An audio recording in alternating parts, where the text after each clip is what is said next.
Bismillahirrahmanirrahim. Assalamualaikum warahmatullahi wabarakatuh.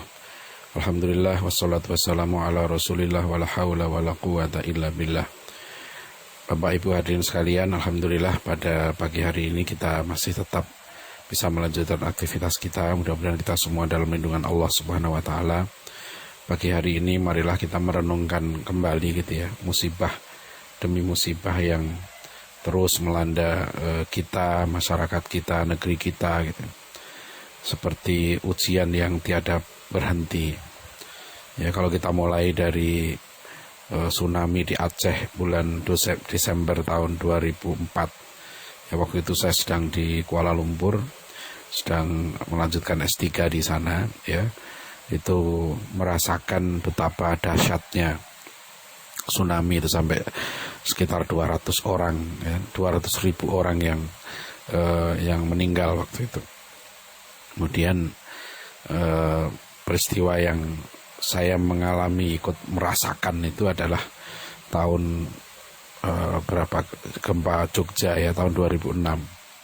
Gempa bumi yang sangat dahsyat yang saya tulis dalam artikel ini karena peristiwa itu bagi saya susah untuk saya lupakan, karena waktu itu saya sedang ada di Banjarnegara mengisi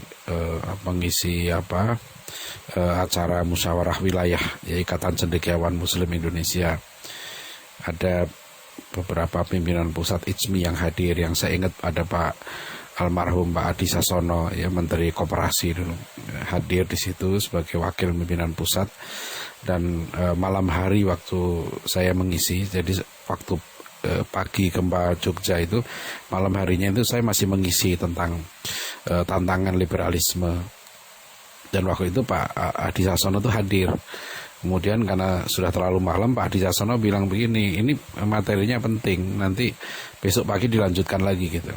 Ya, jadi saya sampai berlanjut materi saya itu.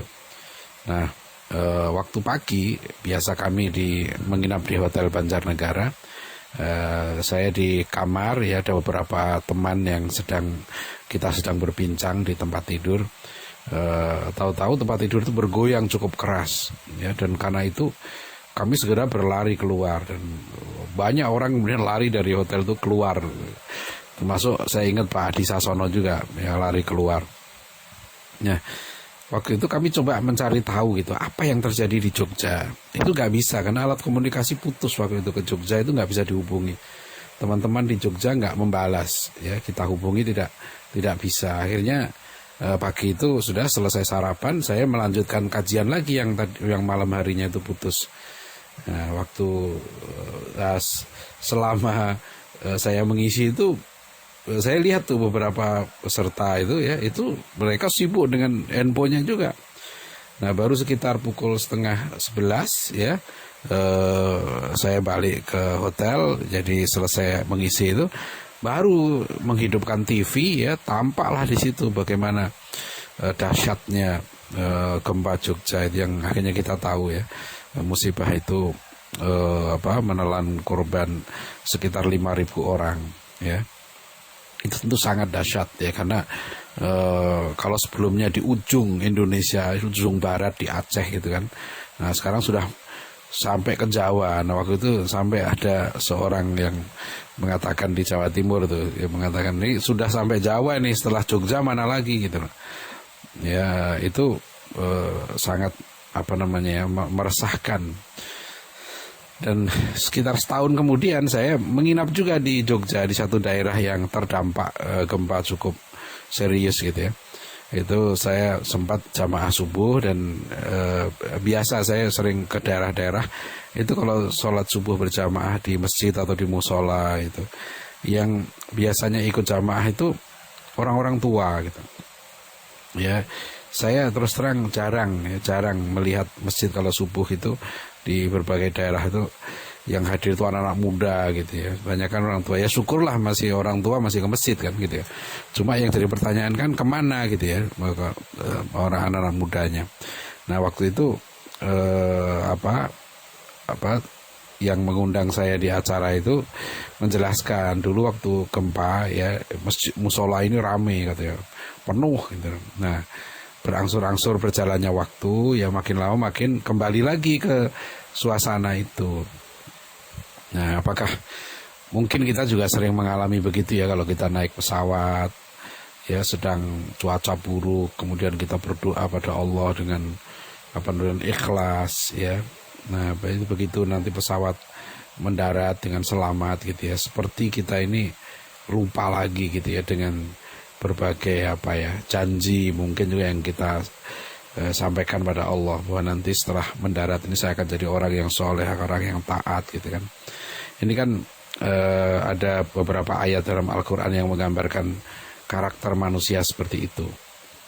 Ya, dalam surat Al-Ankabut ayat 65 Allah berfirman, a'udzubillahi minasyaitonirrajim, bismillahirrahmanirrahim, fa idza raqibu fil fulki da'awullaha mukhlishina lahuddin falamma najjahum ilal bari idahum yusyrikun. Ya, jika mereka naik kapal di atas laut itu ya, mereka berdoa kepada Allah dengan ikhlas. Ya, tapi ketika kemudian Allah menyelamatkan mereka sampai daratan gitu ya, maka mereka berbuat kemusyrikan. Ya, ada surat Al-Isra ayat 67, wa idza massakumud-dhurru fil bahri dhalla ya man tad'una illa iyyahu falamma najjakum ilal barri a'radtum wa kanal insanu kafura. Ya, dan jika kalian ditimpa kesulitan di lautan ya, terlupakanlah segala yang disembah kecuali Allah, ya, ingatnya Allah saja. Ya, ketika Allah menyelamatkan mereka daratan, kalian berpaling ya, dan manusia sungguh kufur terhadap nikmat Allah. Ya. Jadi itulah ya sebenarnya kalau kita lihat hakikat di sini kan adanya ancaman, musibah, kekurangan, ya ujian, kan sebetulnya tujuannya supaya kita semakin dekat dengan Allah, supaya kita ingat Allah. Gitu, karena itulah fungsi terpenting kita hidup. Gitu. Jadi hidup itu sebetulnya bukan hidup itu sendiri yang penting, tapi fungsinya. Ya, sebab kalau hidup itu tujuannya adalah wa ma khalaqtul jinna wal insa illa liya'budun. Maknanya kalau orang hidup ya hanya untuk makan-makan, senang-senang, makna hidup itu tidak ada. Karena kalau kita lihat fungsi ya, atau hakikat hidup itu untuk itu. Artinya kalau hidup itu bukan untuk perjuangan ya, bukan untuk ibadah pada Allah, berarti eksistensinya tidak ada. Jadi itu namanya esensinya ya, esensnya. Jadi form dan esennya, wujudnya manusia gitu ya, tapi hakikatnya dia tidak seperti manusia, maka disebut ulaika kal an'am kan, dia seperti binatang gitu loh. Kalau dia sudah melupakan Allah, dia tidak tahu untuk apa dia hidup gitu ya, itu sudah manusia itu sebetulnya sudah nggak beda dengan binatang. Wujudnya, formnya saja, formnya, bentuknya dia manusia gitu, tapi hakikatnya dia sudah bukan manusia, karena kalau manusia itu beribadah pada Allah. Kalau dia muslim gitu kan, maka kenapa Rasulullah dalam banyak hadis menyebutkan gitu ya, man amana billahi wal yaumil akhir falyukrim dhaifahu falyukrim jarahu. Ya. Falyaqul khairan aw liyasmut. Kalau orang itu beriman pada Allah dan hari akhir, dia pasti memuliakan tamunya, memuliakan tetangganya gitu kan, menghormati tetangganya. Pasti dia berkata baik, atau dia maknanya apa? Fungsi hidup itu di situ, fungsi dia muslim di situ. Ya, man ra'a minkum mungkaran falyughayyirhu biyadihi gitu kan. Kalau kamu lihat mungkar, ya maka ubah dengan tanganmu. Kalau tidak mampu dengan lisan, enggak mampu dengan hati. Ya, maka itu selemah-lemah iman. Maknanya apa? Eksistensi iman, keberadaan iman itu terkait dengan kepedulian gitu kan. Dengan amar ma'ruf nahi mungkar. Jadi kalau orang sudah enggak peduli dengan kemungkaran, ya, hidupnya hanya berpikir untuk dirinya, kesenangan dirinya, itu makna dia sebagai muslim itu sudah, iman dia itu sudah nggak berfungsi gitu kan. Ya, jadi ini sangat penting ya, kalau kita lihat musibah-musibah ini kan tujuan pentingnya itu mengingatkan kita. Jadi kita harus ridho, ini menerima dari Allah ya. Ini keputusan Allah. Mudah-mudahan Allah memberikan pada kita semua ya kesehatan dan kesadaran untuk selalu mengingat dan mendekat ya pada Allah SWT.